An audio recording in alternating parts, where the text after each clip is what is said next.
Bonjour à toutes et à tous. Aujourd'hui, on va continuer le chapitre qu'on a commencé la dernière fois, c'est-à-dire la géométrie dans l'espace. On avait commencé par la pyramide et on en était ici. Donc j'espère que vous avez bien noté dans votre cahier la trace écrite et on va continuer. Donc la pyramide, j'espère que vous avez tous compris ce que c'était. Je pense que la plupart le savaient déjà. Je voudrais juste faire une remarque. Donc on va écrire remarque. Une pyramide régulière. Donc qu'est-ce qu'une pyramide régulière? Déjà, il y a le mot pyramide, donc c'est une pyramide. Et en plus, elle est régulière. Qu'est-ce que ça veut dire régulière? Régulière, ça veut dire que sa base est régulière. Je rappelle que dans la pyramide, toutes les faces latérales sont des triangles. Mais la base, elle, ça peut être un triangle, ou comme ici, un rectangle, ou un carré, et ainsi de suite.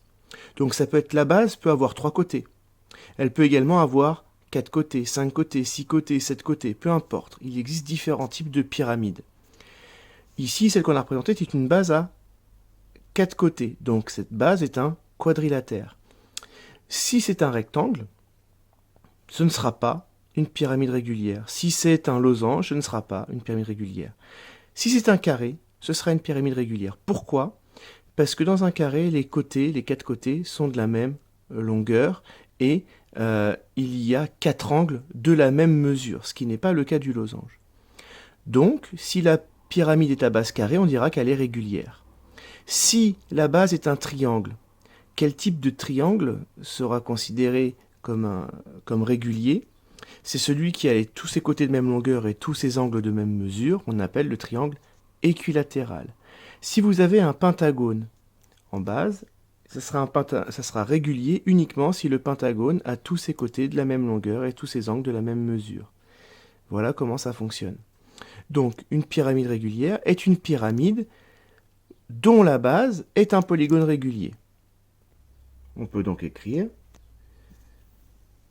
qu'une pyramide régulière est une pyramide dont la base est un polygone régulier, qui peut être un triangle équilatéral, un carré, un pentagone régulier, etc. Ça peut aussi être un hexagone régulier, et ainsi de suite. D'accord? Je voudrais maintenant vous parler du patron. Oui, Amir? Tu travailles à ton compte, tu n'as pas de patron. D'accord. Vous avez vu, c'est très pratique les vidéos parce que toutes mes blagues ratées, je peux les faire passer par un élève. C'est parfait tout ça. Donc ici, on a un exemple de patron d'une pyramide. Vous voyez que cette pyramide a une base rectangulaire. Et autour, ce sont que des triangles. Si on plie, vous voyez bien que ce sont des triangles isocèles. Et à chaque fois, il y a 7 cm. Comme ça, si on plie, tout va se toucher. D'accord? Premier exemple, pyramide à base rectangulaire. Alors sur votre livre, il n'y a que des pyramides à base carrée ou rectangulaire. Ici, vous voyez, par exemple, la base est un triangle rectangle. Et ici, on a 3 triangles qui partent de chaque côté pour avoir les faces latérales. Ce sont les faces latérales. Ici, vous avez le patron d'une pyramide dont la base est un pentagone. Vous voyez bien, la base, il y a 1, 2, 3, 4, 5 côtés, c'est ma base. Et autour, j'ai 5 triangles isocèles. Quand on plie, ça va se regrouper. Et ici, ce point-là va correspondre à ce point-là, et avec celui-là, et avec celui-là, et avec celui-là. Ça va me donner le sommet de la pyramide. On écrit grand 2, le cône. Et on souligne. Donc un cône, vous en avez déjà tous vu, ça ressemble à ça. Ça ressemble un peu à un cornet de glace, si vous voulez, mais sans la glace. C'est une base qui est circulaire, qu'on appelle un disque, et autour, on a quelque chose qui est venu s'enrouler autour du disque. Donc déjà, on va écrire qu'un cône de révolution est un solide, puisque c'est en 3 dimensions, rappelez-vous, généré par un triangle rectangle en rotation, ce que je dis tout à l'heure, c'est un triangle rectangle qui tourne, autour d'un des côtés de son angle droit. Ici, il y a un triangle. On va le faire tourner, et si on le fait tourner, ça va dessiner le cône. Regardez bien. Voilà. Quand ça tourne, vous voyez, ça forme un cône. Alors, il faudrait imaginer que ça tourne très très vite, et vous auriez votre cône. Ou alors, il faut imaginer qu'on place un triangle rectangle comme ça dans de la terre glaise, je ne sais pas, peu importe. On fait tourner, et on obtiendrait donc notre cône. Voilà. Maintenant, sa base. On peut dire que la base d'un cône est pas un cercle, mais un disque. Je rappelle que la différence entre le cercle et le disque, c'est que le cercle est vide et le disque est plein. Comme pour la pyramide, la hauteur d'un cône de révolution, c'est un segment, c'est le segment, parce qu'il n'y en a qu'un, qui part du sommet, qui coupe la base perpendiculairement. La hauteur est toujours perpendiculaire à la base. Définition 3. Une génératrice d'un cône de révolution est un segment qui joint le sommet du cône à un point du cercle de base. Donc ça, évidemment, vous allez bien comprendre avec l'exemple qu'on va faire en dessous. Donc vous écrivez exemple et on va tracer un cône. Donc moi, je commence par faire quelque chose comme ça. Pour représenter un cercle, quand on veut faire dans l'espace, on fait quelque chose d'aplati, plutôt ovale. Je mets un sommet quelque part ici, et après je n'ai plus qu'à relier comme ça. Pour que l'on voit mieux, j'ai repassé au stylo. Et maintenant, je vais relier S avec O. Alors ici, c'est en pointillé parce qu'on ne le voit pas, c'est derrière. Hein. C'est justement ça l'intérêt de la représentation dans l'espace. Vous l'avez déjà vu, ce qui n'est pas vu, tout ce qui est caché, est représenté en pointillé. Et évidemment, à l'intérieur, ici, je vais relier S avec O en pointillé, puis O avec A en pointillé. Ici, vous notez qu'il y a un angle droit. D'accord ? Et on a déjà fait des exercices avec le théorème de Pythagore là-dedans, vous vous souvenez ? Donc ici, comment s'appelle le sommet de ce cône? Le sommet, c'est S. Donc on va l'écrire. On a parlé du sommet, maintenant on va parler de l'autre chose qui est très importante dans un solide, c'est la base. La base, c'est ce disque de centre O.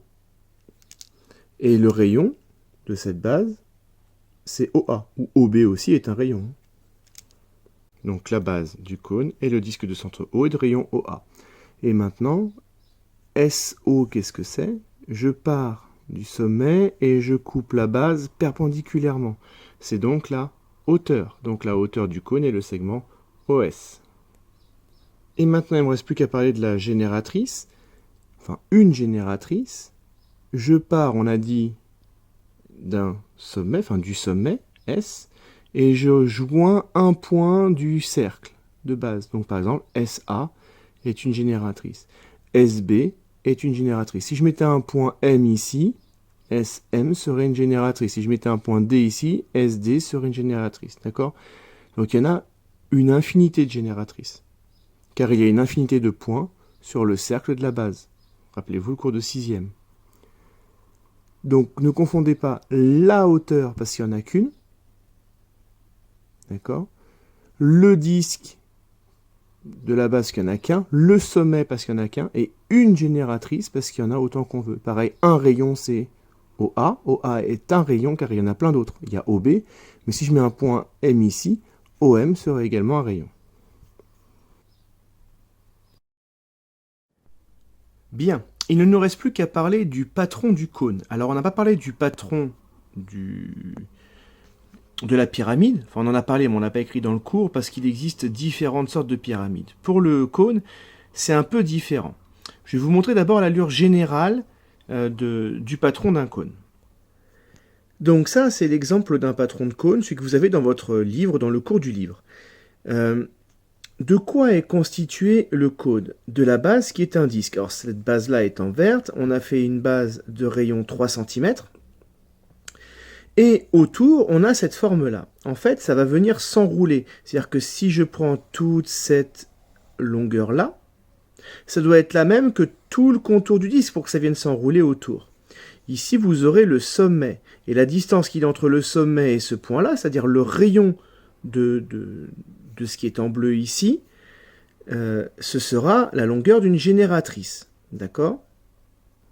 Autrement dit, vous avez ici le disque de base, donc ça c'est simple, il suffit de faire un cercle, et autour, tout va venir s'enrouler. Si vous avez cette longueur-là, SA qui est la génératrice, ce sera donc le rayon de ce qui va s'enrouler autour. Mais, vous voyez bien qu'ici, le disque de base a un rayon de 3 cm, alors que le rayon, la longueur de ma génératrice, est de 5 cm. Pour que ça s'enroule parfaitement, il faut d'abord calculer la longueur du périmètre de ce cercle. Pour trouver la longueur du périmètre de ce cercle, il faut faire 2 fois pi fois rayon. Donc 2 fois pi fois 3 ici. Ça fera 6 pi. On sait que la longueur du contour du cercle est de 6 pi. Il faut donc que cette longueur-là fasse également 6 pi. Bien, donc si on voulait faire la longueur du contour du tout le disque ici, on ferait 2 fois pi fois rayon, 2 fois pi fois 5. On aurait donc 10 pi. Donc vous comprenez bien que la longueur du contour du disque central, de la base, serait de 6 pi. Alors que ici, si je prenais le disque complet, le contour ferait 10 pi. Or, la longueur du cercle est proportionnelle à l'angle qu'on va avoir. Par exemple, si je prends juste la moitié d'un cercle, son périmètre, ce sera le périmètre du cercle divisé par 2. Si je prends un quart de cercle, ce sera le périmètre du cercle complet divisé par 4. Donc ici, en bleu, je ne peux pas prendre le disque complet, c'est pas possible. D'accord? Donc, ils ont trouvé ici 216 degrés. Comment ils ont fait? C'est très simple. On va faire d'abord un tableau. Vu que c'est proportionnel, on va faire un tableau de proportionnalité. On peut donc faire un tableau comme celui-ci. Qu'est-ce qu'on vient de dire? Le cercle complet, sa longueur, ce serait 10 pi. Et l'angle, si le cercle est complet, on sait que dans un cercle, on a déjà vu, ici un cercle comme celui-là, le tout c'est 360 degrés. Donc si je prends les 360 degrés du disque en bleu, là, si je l'avais entièrement, la longueur du contour, donc le périmètre du cercle, serait de 10 pi. Mais moi, je ne veux pas que la longueur soit de 10 pi, je veux qu'elle soit de 6 pi. Donc dans l'arc de cercle, je veux une longueur de 6 pi. Pourquoi 6 pi? Puisque rappelez-vous ici à la base, la longueur fait 6 pi. Donc je veux que ça s'enroule parfaitement autour et pas que ça dépasse. Quel angle va correspondre? Vu que c'est proportionnel, comment trouver la valeur qui est là? Il suffit de faire un produit en croix. Il suffit donc de faire 6 pi fois 360, 6 pi fois 360, divisé par 10 pi. Vous tapez à la calculatrice et vous trouvez 216. Ce sont les 216 degrés qui sont là. Donc en gros, comment faire ce patron? On fait d'abord le disque de la base, ça c'est facile, rayon 3 cm, on ne s'en compte pas. Ensuite, on sait que la génératrice fait 5 cm, donc je me place à 5 cm d'un point quelconque du cercle. Donc là, ils ont choisi ici, on se met à 5 cm, on peut faire le cercle complet si on veut au départ, on trace un rayon, d'accord? Et puis on fait un angle de 216 degrés, et le reste, on peut l'effacer. Et ici, on n'aurait plus qu'à découper précisément là, tout autour, et à plier. Alors, c'est pas si simple que ça d'être précis sur le patron d'un cône. Mais on peut faire au mieux, donc je vous conseille de vous entraîner à en faire quelques-uns. Je sais que c'est une partie qui n'est pas évidente, mais on va s'entraîner avec d'autres exemples et vous verrez que ce n'est pas si dur. Donc, à la suite de votre cours, vous écrivez patron d'un cône, exemple, et vous me recopiez ce qui est dans votre livre, qui est bien fait. Voilà, cet exemple-là, vous le recopiez dans votre cahier d'exercice. Entraînez-vous. Je vais vous donner des exercices à faire sur votre livre pour vous entraîner. Il ne restera plus qu'à faire les volumes et nous aurons terminé ce chapitre, volume d'une pyramide, volume d'un cône. Nous aurons terminé et c'est la partie la plus simple qui nous reste. Ça, c'était la partie la plus difficile, le patron du cône. Donc, on va s'entraîner un petit peu. Ne perdez pas confiance, c'est pas évident au début, mais vous allez voir que c'est pas si compliqué que ça si on connaît la formule pour calculer le périmètre d'un cercle. Voilà, amusez-vous bien, bonne journée et à bientôt. Au revoir.